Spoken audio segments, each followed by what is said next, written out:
ಶನೀಶ್ವರ ಭಕ್ತಜನ ಮಂಡಳಿಯ ಸಂಸ್ಥಾಪಕರು ಹಾಗೂ ಮಲೆತಿರಿಕೆ ಬೆಟ್ಟದ ಶ್ರೀ ಶನೀಶ್ವರ ದೇವಾಲಯದ ಪ್ರಧಾನ ಅರ್ಚಕರಾಗಿದ್ದ ದಿವಂಗತ ವಿಜಿ ಕೃಷ್ಣಸ್ವಾಮಿ ಅವರ 23ನೇ ವರ್ಷದ ಪುಣ್ಯಸ್ಮರಣೆ ಕಾರ್ಯಕ್ರಮದಲ್ಲಿ ಮುಖ್ಯ ಅತಿಥಿಯಾಗಿ ಆಗಮಿಸಿದ್ದ ಕೊಡಗು ಪತ್ರಕರ್ತರ ಸಂಘದ ಗೌರವ ಸಲಹೆಗಾರರೂ ಆದ ಶ್ರೀಧರ್ ನೆಲ್ಲಿತಾಯ ಅವರು ಪರಿಸರದಲ್ಲಿ ಗಿಡ ನೆಡುವ ಕಾರ್ಯಕ್ರಮದಡಿಯಲ್ಲಿ ನೆಡುವ ಒಂದೊಂದು ಗಿಡದ ಬಗ್ಗೆ ವಿದ್ಯಾರ್ಥಿಗಳಿಗೆ ಕಾಳಜಿ ಇರಬೇಕು. ಆಗ ಮಾತ್ರವೇ ಆ ಗಿಡ ಬದುಕುಳಿದು ಮರವಾಗಲು ಸಾಧ್ಯ.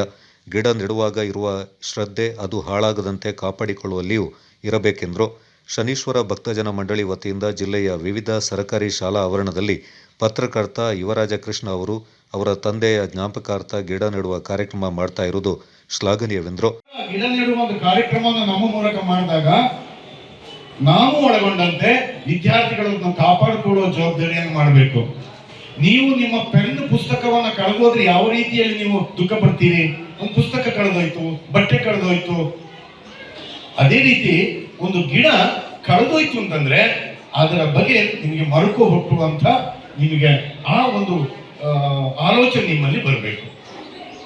ಆ ಕಾರಣಕ್ಕಾಗಿ ಇವತ್ತು ಸರ್ಕಾರಿ ಶಾಲೆಗಳಲ್ಲಿ ಹೆಚ್ಚು ಈ ಗಿಡ ನೆಡುವ ಕಾರ್ಯಕ್ರಮಗಳು, ಇಂಥ ಹಲವಾರು ಕಾರ್ಯಕ್ರಮಗಳು ಆಗ್ತದೆ. ಯಾಕೆ ಆಗ್ತಾ ಇದೆ ಅಂತಂದ್ರೆ ಸರ್ಕಾರ ಅಂತ ತರಬೇತಿಯನ್ನ ಇವತ್ತು ಶಿಕ್ಷಕರಿಗೂ ಕೂಡ ನೀಡಿದೆ. ಇವತ್ತು ಸರ್ಕಾರಿ ಶಾಲೆಗಳಲ್ಲಿ ವಿದ್ಯಾರ್ಥಿಗಳು ಕಡಿಮೆ, ಆದರೆ ಕೊಡಗು ಜಿಲ್ಲೆಯಲ್ಲಿ ಗೋಣಿಕೊಪ್ಪಲು ಶಾಲೆಯಲ್ಲಿ ಅತ್ಯಧಿಕ ವಿದ್ಯಾರ್ಥಿಗಳಿದ್ದಾರೆ ಅಂತ ತಿಳಿದು ಬಂತು. ನಿಜವಾಗ್ಲೂ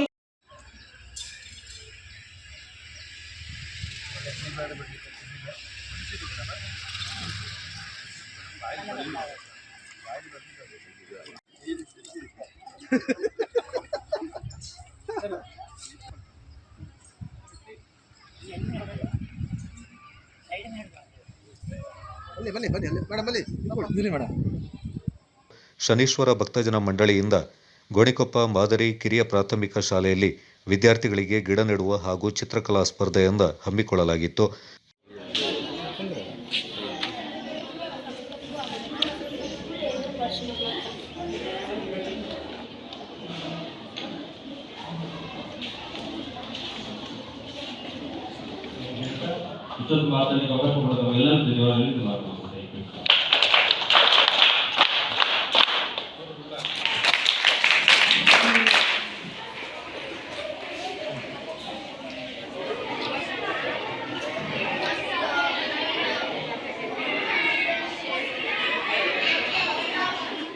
ಕಾರ್ಯಕ್ರಮವನ್ನು ಗಿಡಕ್ಕೆ ನೀರೆರೆಯುವ ಮೂಲಕ ಅತಿಥಿ ಗಣ್ಯರು ಉದ್ಘಾಟಿಸಿದರು.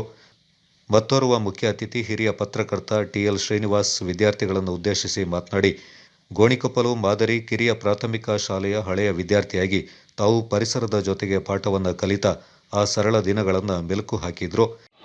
ಆ ಥರ ಎಲ್ಲ ಬೆಳೆದು ಬಂದವ್ರ ಮಕ್ಕಳೇ. ಅದರಿಂದ ನೀವು ಚೆನ್ನಾಗಿ ಓದಿ ಒಂದು ಉತ್ತಮ ಪ್ರಜೆಯಾಗಿ ಸಾಮಾಜಿಕ ಕಳಕಳಿ ನಿಮ್ಮಲ್ಲಿರಲಿ, ಹಾಗೆ ನಿಮ್ಮ ಪರಿಸರ ಉತ್ತಮವಾಗಿರಲಿ. ಯಾಕೆ ಹೇಳ್ತಾ ಇದ್ದೀನಿ ಅಂದರೆ, ಗೋಣಿಕೊಪ್ಪದಲ್ಲಿ ಸುಮಾರು 35-40 ಡೆಂಗಿ ಪ್ರಕರಣ ಬಂದಿದೆ, ಇನ್ನೂ ಇದೆ. ರಾಜ್ಯದಲ್ಲಿ ಈಗಾಗಲೇ ಸುಮಾರು 10-11 ಜನ ಡೆಂಗಿಯಿಂದಾಗಿ ಸಾವನ್ನಪ್ಪಿದ್ದಾರೆ.